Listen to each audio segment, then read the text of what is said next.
Okay, thank you very much. So my name is Barkai. I'm going to talk about integer and fractional recurrence times for monitor quantum dynamics. And most of the important part of the work is recently published. So the outline of the talk is the following. Recurrence time is, if we look at it in the classical world, for example, you can ask yourself how long it will take for you to come back to this beautiful place. It's the return to a beautiful organization like we have here. So I want to thank Abhishek for inviting us and creating this lovely place. But in the quantum world, the return will define a kind of a closed cycle, and that gives you all kinds of topological effects for measurements of return time. This is I'm going to discuss. So the first part of the talk is about quantum walks and integer quantization of the mean recurrence times for monitored quantum dynamics.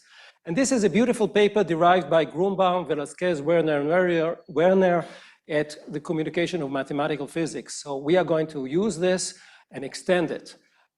We are going to show, after performing some experiments on IBM quantum computers with mid-circuit measurements, that we need to extend the theory and consider uncertainty relations related to this characteristic time of coming back. The final part of the talk, I'm not sure I'll have time, is to treat this in the context of many body systems, and this gives something which is called fractional quantization. So let us start. First of all, I'm presenting here some graph. This graph represents some states, and on it we have a quantum walk, a continuous time quantum walk between the states. We have a unitary, which is defined by some Hamiltonian. The Hamiltonian is described by these edges. So we have hops between nearest neighbors in this example. And roughly speaking, we would like to know how long it will take a particle, for example, starting here to come back to this state. This is not a well-defined question, or you can answer this question in different ways, and I will do it through monitoring. Typical Hamiltonian is this kind of tight-binding Hamiltonian where you have jumps between states. But generally, the theory is actually very general. It's not limited to this. So to define the recurrence time, or more generally the transition time, or the first hitting time, we need to define a measurement protocol. This is how I'm going to proceed. So we have some graph, for example, a cube. We have some initial condition. This is this 0. And we have a target state M for measurement. And then here, we are going to measure, and this is the experimentalist. And in this case, this lady is going to measure every tau units of time, the question whether or not the particle has arrived at its destination. This choice of tau is a parameter of choice that we choose in our experiments or in our theory. We can choose any tau we wish. We cannot choose tau to be too small, for example, because of Zeno problem, if the goal is to detect the particle on this graph. It's also important that we use these stroboscopic periodic measurements, because this gives you some kind of spectroscopy, I would call it, spectroscopy of the hitting time, where you have resonances when this tau merges with frequencies of this system. This was suggested, this kind of method was suggested a long time ago, more than 20 years, in the context of quantum computing. And the general question is the quantum search that is reaching the target in the quantum world, in this operational sense, is it faster compared to the classical walk on the same type of graph? So, for example, Julia Kempe showed for hypercubes in high dimension, not in dimension 3, in 25 or 26 dimension, or a search on this type of hypercube, she showed that if you start here and you go over the diagonal, there is an exponential speed up of the time compared to a classical random walk due to some constructive interference. However, if you go from here to here, you have destructive interference and dark states, and then you will have a very bad search. So sometimes the quantum search is much faster than the classical one, and sometimes it's much better, depending on the initial condition and the final state. We are not doing anything here with regard to quantum search, or at least not directly. We are starting and measuring at the same point, again, every tau units of time. So the idea, we get this string, no, no, no, and then yes, we detected in the nth measurement, n times tau is obviously a random variable. What is the statistics of this time? Of course, after each measurement, you collapse the wave function on the detected site, xm, and it's 0. So the combined dynamics of the unitary and the measurements is, of course, non-unitary altogether. So to understand this type of problems, one advantage of mine, I would put it this way, is that I have some knowledge about classical walks. So I want to remind you the first idea of classical random walks, how to calculate the first passage time from point A to B for a random walk in space. And this is a very simple idea. It's called the renewal equation. And this is the following. Let's consider a random walk in space for some time t. And you consider it, let's say, on a lattice.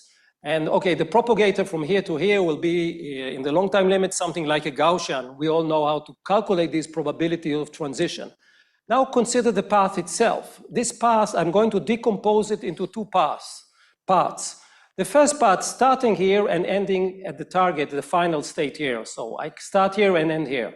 So this part of the path is given by the first passage probability. That is the probability to start here and end here when you reach the final state for the first time. And then you create this loop that you can also see here. Translating this idea for Markovian processes into an equation, this is the renewal equation, the probability without measurements to be at x at time t, starting at some initial condition, is the probability to be at x for the first time at some previous time, and then doing this loop. This zero indicates a translation invariant system. You are coming back with this loop. And of course, the time of the first passage time is, of course, can be anything less than the total measurement time. Why is this equation so useful? Also from conceptual point of view, of course, but also from practical point of view, because this is a convolution. And then if I want to calculate this object, I can use convolution theory. If I know the propagator, I can calculate this first passage time, the statistics of this thing. Now the question is the same true for quantum mechanics? And the answer is yes, it's exactly the same in quantum mechanics. However, you need to change probabilities with amplitudes, as Feynman told us a long time ago. So let us see this. I'm just going to give the statement now. First of all, we need to define phi n. This is the amplitude of the first detection probability. It was considered, for example, by Abhishek and Dasgupta, and many other people investigate. This, in some sense, is the most important part of the theory, because phi n gives you the probability, when you square it, Fn. Fn is the probability of first detection in the nth measurement attempt. So you want to calculate this. If you can calculate this, you can calculate averages, fluctuations, whatever you want. This phi n is given by this renewal equation, which is similar to the classical world, the classical random walk world. And it says the following. We have some initial condition, and here we have the unitary dynamics independent of measurements. And here is the final state, which is our target state. So this is the amplitude going from the initial state to the final state based on the usual quantum mechanics. This amplitude that we all treat in many examples is the same as going first from the initial condition to the final target in some time j, discrete time j, and then creating this loop with the unitary going back forward. Again, this is a convolution. So if I know this unitary, I can take out of it and get this phi using some generating function technique. For example, if I plug here n equal 1, I get phi 1 is what you know from undergraduate quantum mechanics. You start with psi initial u xm, u at time tau, that is the time between measurements. This is basic. Then what is phi 2? Again, from this equation, you start with initial condition, unitary evolution, and then you have this projection, which wipes out, because the first measurement was a no, because we are looking at phi 2, another unitary xm. And in general, we have phi n, this operator s to the power n minus 1. This operator is the combination of the unitary and the projection. But this helps us solve the problem. This is the general technique. And so for simplicity, now I'm going to assume initial condition and detected state are the same states. That's the recurrence problem. We define a generating function, z to the power n, phi n. If I calculate the generating function, I can get out of it the statistics, the phi n's, and then the fn. And this one can easily show from this convolution equation that we had just now that this phi z is given by this expression for this return problem. And the beautiful thing about this expression is that on here we have the wave function free of any measurement. So I managed to solve the problem in the sense that I map it into a free evolution problem. I have here the wave function's amplitude on the detected side. At the measurement times, I take its z transform, like here. And if I know this one, I get this one. And this is exactly like in classical random walks, where the statistics of the first detection time, f, it's a probability here, not a probability amplitude, is given by the free evolution generating function. Anyway, this way we can solve this problem. I'm not going to show you how we solve this, but this is the tool. Now I'm going to talk about a beautiful result found by these mathematicians, Grunbaum et al., related to topology. So let us consider as an example a simple system with this benzene ring, but it's not important that it can be many different other graphs. So I start here and I measure here every tau units of time. And then I want to calculate the average n. And I plot the average n as a function of tau. Tau is a control parameter that we can change, for example, in experiments. That's the periodicity of the stroboscopic measurements. And then this average n gives you this magical number 4 for this side. This is a topological effect. You see the topological in the sense that it is nearly robust. The topological number, this is a winding number. I'll later explain this. This number can jump at resonances, which have, in this theory at least, 0 width. And it's always an integer, for example, 3, 2, 1. These resonances are related to the periodicities on this structure. I'll talk about them later. For example, if I take tau to 0, you see the average n is 1. This is very simple. I start here and then I measure here. In the first click, I get yes, I get a 1. If I have an epsilon of tau, it's 4. That's very mysterious that you jump here like that. What is happening? Imagine you start here and you measure and the time between measurements is very short. Usually you detect the particle immediately in the first measurement. But sometimes, in a rare event, in the Zeno limit, you do not detect it. So what will happen to the wave function? It will be somewhere here in the system. Now you continue measuring very fast. You have Zeno. So usually, let's say you measure 1 million times, 99% will give you 1. A rare event will give you a huge number. What is the average of infinity and 1? Infinity rare and 1? Well, it turns out to be 4 because of topology. And what is this number here? This number is related to, anyone wants to guess? Well, we don't have time, I'll tell you. Here we have 6 states, but the number of energy levels in these systems is 4 due to degeneracy. So actually, in this system, I'll talk about this later, you have two generic dark states. And this number 4 is 6 minus 2 gives you 4 because you have 2 dark states. I'll explain that later. Now, this was given by this great work based on topology. And what we were interested is in the fluctuations. Because you see here something very strange. I explained it here. Sometimes close to these transitions, you are going to get gigantic fluctuations, because if usually you measure, for example, here 1 and sometimes infinity, the variance is going to diverge. Now, the variance is also a quantity that is very important in quantum mechanics. And indeed, close to all these transitions, you see these divergence. So when you have a jump from, let's say, 4 to 3, you have an infinite variance. So I said, okay, you cannot measure this, but my students are much more optimistic than me. Then they said, okay, let's measure this. And how do we measure it? We go to a quantum computer and we measure this effect, and let's see what happens. So remember, the variance diverges close to these transitions. So this is an experiment done on an IBM computer, and this is the theory, the black line, and these are the experimental data. This is a function of n as a function of time. Here I'm using a ring with 3 sides, so I have only 2 distinct energy levels, so the winding number is 2, and this is this number 2 that you see here. And once in a while, the average n is 1, like in the Zeno limit or here, and this is very easy to understand why it's y on the quantum computer, because simply the wave function revives in the initial condition and then you measure it. So this is very simple to understand. But what is not so simple to understand is and here the theory works well, but there is some width here of these resonances, this kind of spectroscopy of hitting times. And what is this width? So I asked the students, is this width due to the imperfections of the measurements in the quantum computer? Is it due, maybe tau is not exactly stroboscopic, etc.? Or is it something to do with some more basic issues with quantum mechanics, some uncertainty principle? And okay, it was published here, so most likely this is related to some uncertainty principle. So let me summarize the main results that we have, and later I'll explain a little bit more. So the main results for this recurrence problem on the quantum walks is for a finite dimensional Hilbert space, the walker is detected with probability 1. This is not a trivial statement, because for other initial conditions, because of dark states, you can, in principle, not be detected. Secondly, as Grunbaum told us, the mean n is a winding number. This is why I call it W. It's the size of the Hilbert space reduced by the number of dark states in Hilbert space.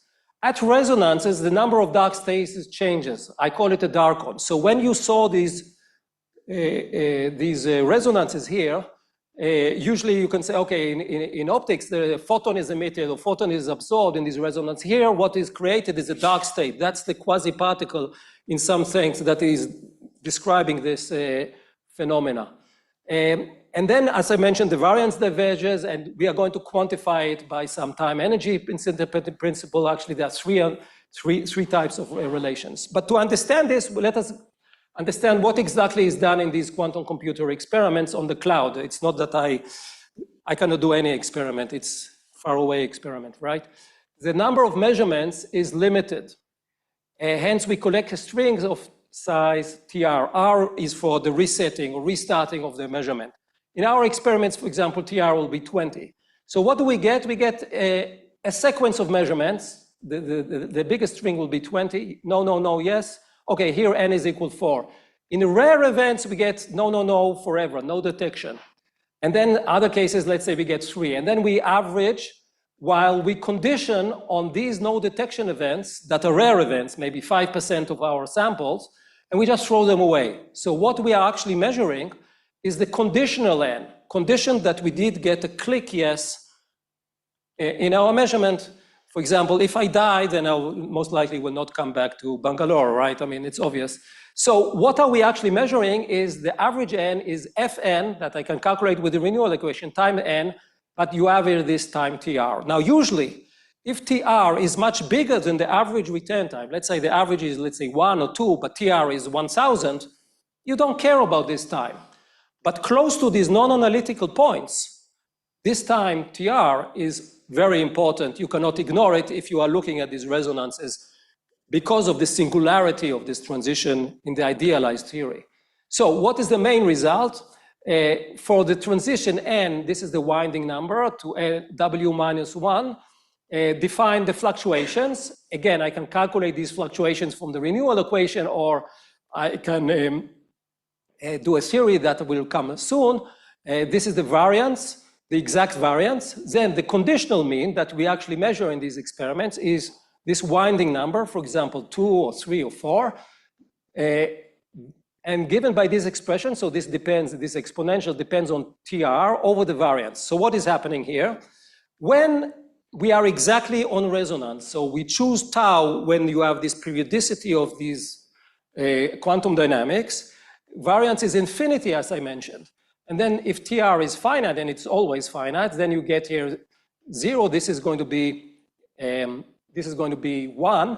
and then you have W minus 1. So over resonance, because the variance diverges, this is giving you W minus 1. On the other hand, if you are far from resonance, the variance is some number, and TR is big enough, you're going to this W, because this is wiped out. So this equation is exactly what I showed you in the experiment. Okay, this is the experiment. So this is this resonance. Here we are creating a dark state in Hilbert space, and then something very strange is happening. So you see, when we add a dark state to the Hilbert space, the recurrence time is actually becoming shorter.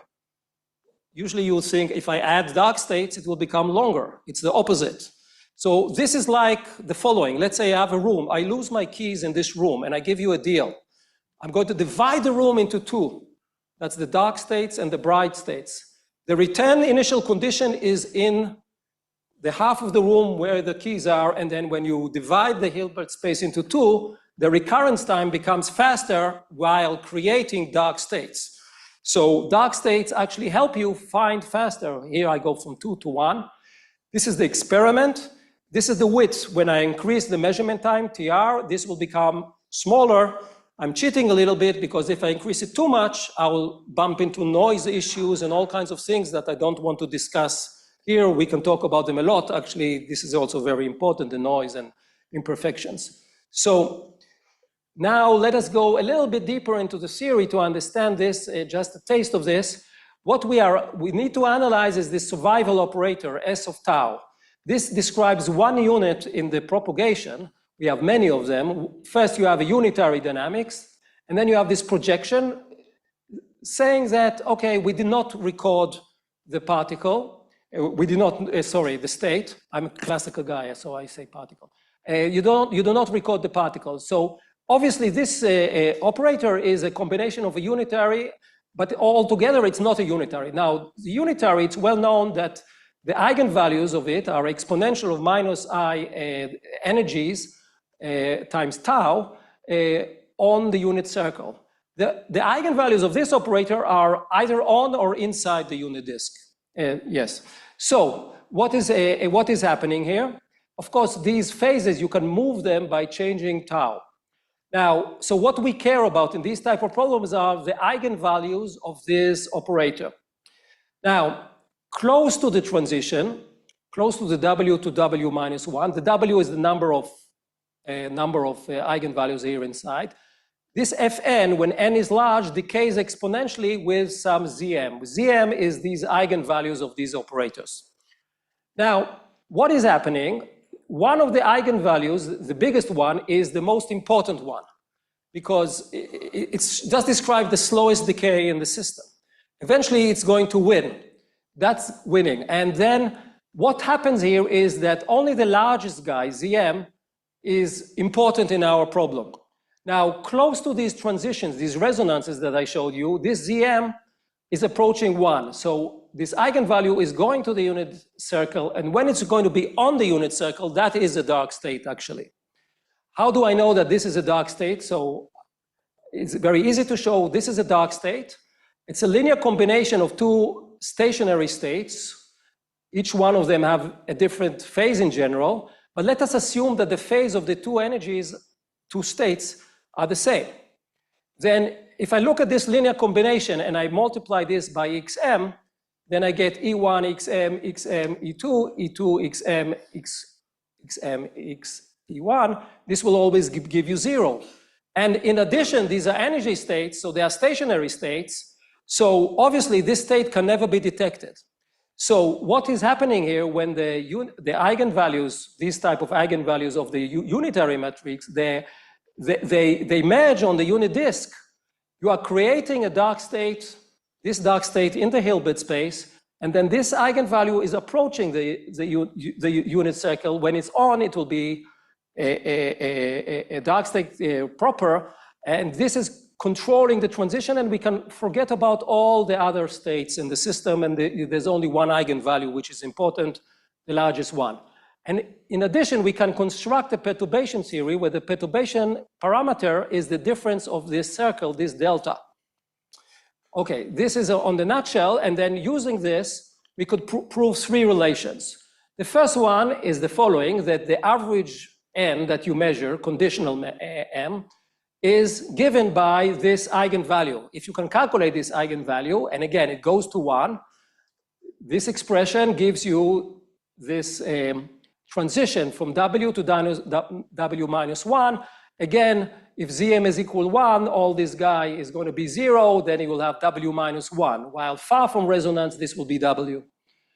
In the vicinity of the transition, the variance is related to this single eigenvalue. And you see when you go to the unit disk, all this expression will divert. This goes to 1, this goes to 0, and the variance will become very big.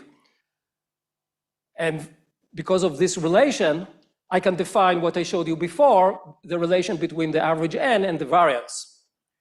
Then, because of the perturbation theory, because I can calculate this Zm, I can relate this average n to the winding number, to TR, and to what I call this delta E. Tau tilde, that is delta E tau, is tau E1 minus E2 modulus 2 pi. What are these E1 and E2? There are any two phases that are merging on the circle. So you can have many resonances.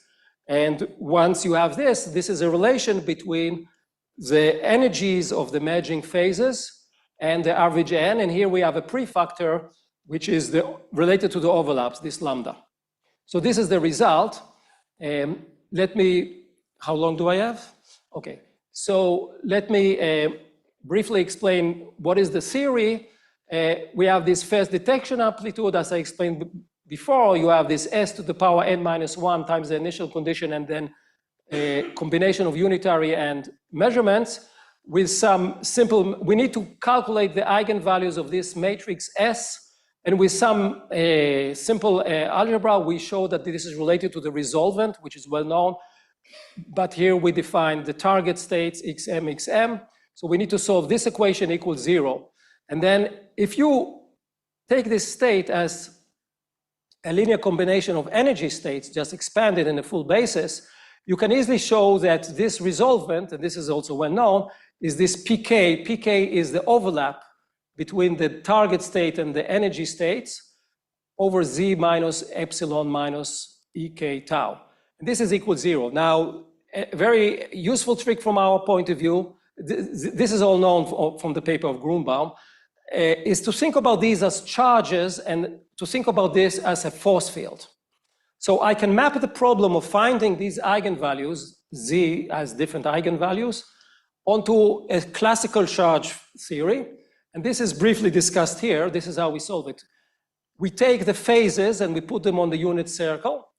Each phase has a charge pk, and this we know these charges and we know these phases from the solution of the time-independent Schrödinger equation. And then what happens is the following in this language: when two charges kind of merge, it's like you have, let's say, let's say the moon and the earth coming close, and the fixed point where the force vanishes is in between them, obviously. And when they are coming closer and closer, these charges, then this eigenvalue is approaching the unit disk. Not only that, the other charges here are not going to be important. So if you're interested in this charge picture, it's very useful to find the eigenvalue exactly.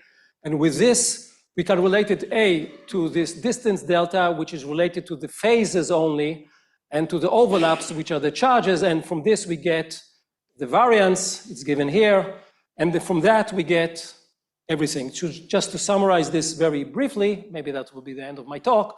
We have n in idealized world. This is this number 5. This is the reason is I'm looking here at a ring with 8 sides and 5 distinct energy levels, and we have these jumps in this example.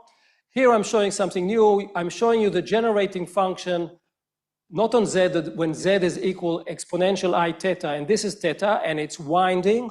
The number of winds gives you this topological number, 5 in this example, and the winds can merge, giving you this quantum jump. So from here, I can find the winding number. I have these divergences at these transitions. And then with this, I can calculate the Fn, the biggest eigenvalue. It approaches 1, close to the creation of dark states. When this largest eigenvalue is 1, we have a new dark state. Hilbert space is reduced, and working out all the math, we get this uncertain principle, again published here, between the average and the variance. And the variance, again, is related to the energy, etc. So in the remaining time, I will not go into details on other issues. I'll just make a short publication. Now we are going to a different problem, which is much more complex in some sense, related to something called fractional quantization. Up till now, the final state that we detected was a state of the Hilbert space, giving you full knowledge on the final measurement. But now we are going to do something different. We are going to use general spin models, Heisenberg spin models, for example, many different type of Hamiltonians, and they are interacting. And of course, once they're interacting, they are more complicated than what I showed up till now. You have n spins or n qubits. But important, the issue is now I'm going to only measure 1 qubit, one spin. And the question is of the recurrence is I start this spin in state up, and I measure it every tau units of time, and I want to know when will I get the first click yes, the statistics of that. That is called subspace measurement, because the measurement is not giving you information on the whole Hilbert space. This gives you a different type of topology, and it's very different than what I showed up to now. There is again a beautiful paper, mathematicians, they teach us a lot, of Bourgain. He's a field medalist. They solved this problem in a mathematical way with sure functions, etc. This guy is a field medalist. He passed away, unfortunately. And we were inspired by this work, but we made it, I would say, more physical. They did not even consider spin systems or qubits, but surely we are interested. Without going into the details, the average n for recurrence, I'm soon going to define recurrence more specifically, is given by the ratio of two integer p over q. This is what I call fractional. And you have these two numbers, p over q. This average n, we could show that this average n for the recurrence is 2 minus the number of dark states in the system, the many-body dark states, over 2 to the n minus 1. So again, the more dark states you have, the recurrence time is much faster, like in the single particle case. However, here, always, the upper bound is 2. You detect this spin very quickly in this definition of the recurrence time. It's not increasing with the system size n. For typical models, when the system size goes to infinity, you will get this upper bound, meaning that it's really a universal number 2, but maybe also a very boring number. So let me explain a little bit, so we can talk about this later. Yeah, so I start with different initial conditions. This is my spin that I'm going to measure. It's up, up, always up. And here in this system, I have 4 qubits. And then I look at different states. For example, all of them up, one of them, 2 up, 1 down, etc. 1 up, all of them down. I have 8 states corresponding to what I call the bath states, the qubits that I'm not measuring. And going through all these states, I get a mess. So most of these states, as a function of time, the average n till the first detection is a very complicated function of time. One of them is super boring. This is an eigenstate you measure in the first measurement. This is when all of them are up. It's a stationary state. This is for the Heisenberg segment model, sorry, not mentioning. And there is another special state, this one, where this one is up and all of them are down, and here we get integer quantization. You get 4 all the time. So this looks like kind of complicated. The theory says if I average all these guys, I'm going to get fractional quantization. This is not a trivial statement. And what is this number? Okay, most of the time it's 15 over 8. What is this 15? It's 2 minus 1. You can show that there is only one dark state. Over 8, this is because n is equal to 4 here. This is 15 over 8. This is this number. But of course, you have also resonances that actually come from this one. Okay, 14 seconds. I'll skip. This special state is very important because it gives you the resonances. And it's because this state, where it corresponds to all the states in state down, if I finally measure this spin in state up, I have full knowledge on the whole bath. So this is like a single particle measurement that once I measure eventually, I can know if I started with this state, I can know information on all the systems. So it's not subspace measurement. I go back to the single particle, and this is why this is like a single particle, but it is different. It's much bigger than the typical ones. And it means that you have kind of ergodicity breaking. Some guys are, this guy is very long, the recurrence time, but the other guys are relatively short and chaotic. So we can go into more details, but I just end here. We were able, with Sabine Torno, to measure this on a quantum computer. This is a system with 3 qubits, which are coupled, similar to the Heisenberg model. So we have one dark state. This gives you this 7. It's 8 minus 1 over 4. You see the quantization. This is a function of tau. You see the widening, and you see it's pretty wide. The reason is that if we have 3 qubits, we cannot measure for too long. This is similar to the TR that I was mentioning before. If I measure for too long, well, quantum computers are not really unitary, etc. So for TR equal 20, we could get this, and the price is that these resonances now are rather big. Okay, here I would like to stop. So the summary is given here. Sorry for being a bit late.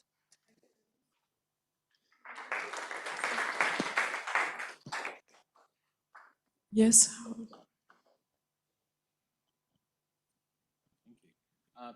Very nice talk, thank you. I mean, from everything you said, it indeed looks like tau as a periodic measurement time is critical for the whole theory. Nevertheless, I want to ask the question, what if you replace it by a continuous measurement? Is there anything that survives if you have a measurement rate that can be varied? Okay, so the answer, first of all, I'll tell you what we did, and then I'll try to answer the question. We also looked at this when the times between measurements are Poisson distributed. Yeah. And then the resonances go away. However, the Zeno limit, the special Zeno limit still remains. I don't know the answer to your question in the sense that we didn't publish on this, but we are thinking about kind of weak measurements where you measure only one protocol. Maybe Abhishek knows better. If Abhishek, for example, took this problem and expanded with tau being small, and then you can get into a non-Hermitian description. This non-Hermitian description gives you the topological number, but not the resonances. So what I believe is that the stroboscopic measurement can simply, it's like a periodic measurement or continuous wave in some sense. Some periodicity can gives you the periods of the unitary. So I think the stroboscopic measurement is very important, and that's why we are sticking to them in the measurements, because they can teach us on the Hamiltonian. For example, in this experiment, on the quantum computer, I said this is a mimic of a Heisenberg model with 3 spins, and this 7/4 is also fine for the Heisenberg model with 3 spins. That is correct, it's robust, it's topological, but actually these resonances are shifted compared to the idealized model, because in the quantum computer we use trotterization of the unitary between measurements, and that's not exactly Heisenberg model. So yeah, so I think it's important to measure stroboscopically in order to see these fine structures and periodicities of quantum mechanics. Yeah, does make sense. Is there any other question? May I ask you a question?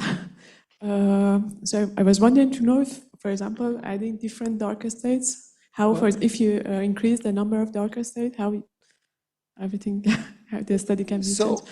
So, I mean, in my talk, what I try to say is, given a given Hamiltonian and a given unitary, there are 2 types of actually dark states. One of them very much related to the stroboscopic measurements when phases match. And then by changing tau, but you can change other things like magnetic field, we do this in these experiments, you can increase the number of dark states, and then the recurrence time jumps down. So if I understand your question, given a Hamiltonian, you can control a parameter and then increase or decrease the number of dark states. By the way, you can also measure the darkness directly. This is done in a different way. I had a slide here, but I didn't have time. So how do I know that they are dark states? I mean, the recurrence time doesn't measure them directly, it's indirect inference, right? So what we can do is we can, let's say this ring, we can start here and measure there. And then if you start here and measure there, the probability of measuring on this structure is going to be 1/2 because of dark state. So a second measurement with a different initial condition, not for the recurrence, can give you information on these dark states, and you can measure them and see them directly, I would say. So depending on initial condition, you can reveal them or not. I hope I answered your question, but yeah, I took it as an opportunity. Just also for how, for the divergence of the variance, so how there is any performance analysis for the you talked about the variance. The variance of the variance, yes. Yeah. So if I understand well, you use the same, for example, algorithm from a previous paper, or is it? No, we calculated the divergence. We calculated this divergence of the variance. Yes. They mentioned that there will be some divergence, but we actually calculated it in this paper. We calculated it, and we can relate it to the energies of the system and, sorry, to the energies of this paper. I think I have it here. Oh, too many papers. Yeah, this one.